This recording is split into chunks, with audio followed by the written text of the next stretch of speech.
Hello everyone, welcome again for another video discussion about don'ts in elicitation. Okay, ano ba yung hindi dapat gawin sa elicitation? Pag nagkakandak tayo ng elicitation, ito yung hindi mo dapat gawin. Okay, kasi magiging failure ang ating elicitation pag ginawa mo to. Okay?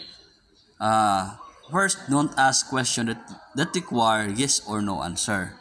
Okay?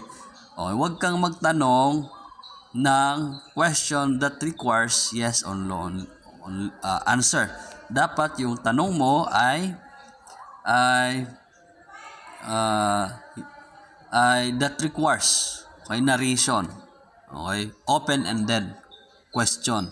So, dapat open-ended question. Hindi siya close-ended. Pag sinabing close-ended, ito yung tanong niya ay may option lang, whether yes or no.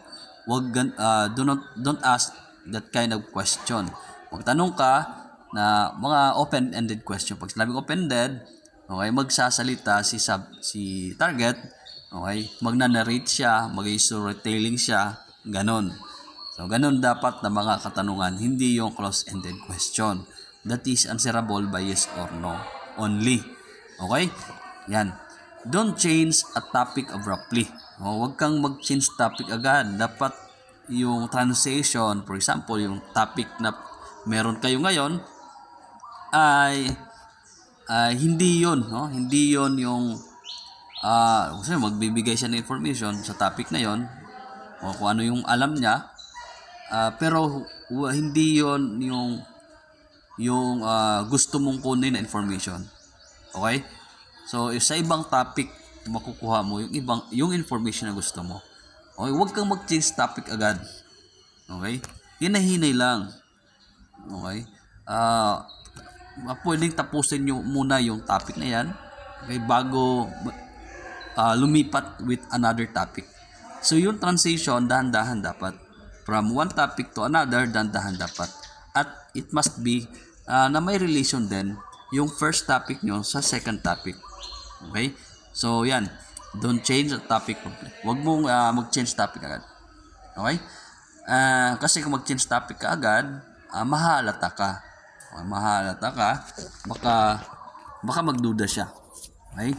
Yan. Third, don't monopolize the conversation. Hindi pwede na ikaw lang always magsalita.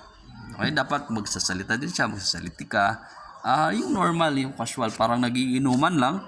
Okay? Nagsasalita ka, nagsasalita sila. Hindi pwede nga ikaw lang palaging nagsasalita. Hindi pwede dito yung pabida-bida.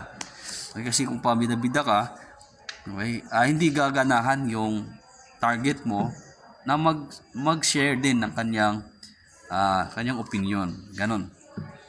Okay? Yan. The fourth one is don't try to go fast.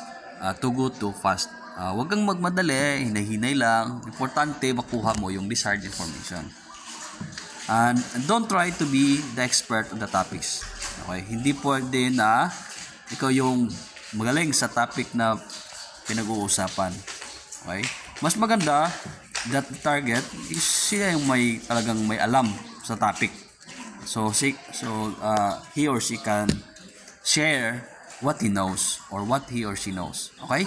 So that's all. Hindi dapat gawin when we conduct elicitation. Ay huwag kang magtanong question that is close-ended question, answerable by yes or no. Huwag kang mag-change topic agad. Okay, huwag mong i-monopolize, hindi pwede na ikaw lang yung magsasalita. Okay? Dapat two-way conversation 'yan. Ay huwag kang magmadali at huwag kang you don't try to be expert. Okay? Huwag kang magmagaling sa topic na 'yan. Dapat yung magaling yung target mo. Okay? That's all. That's it.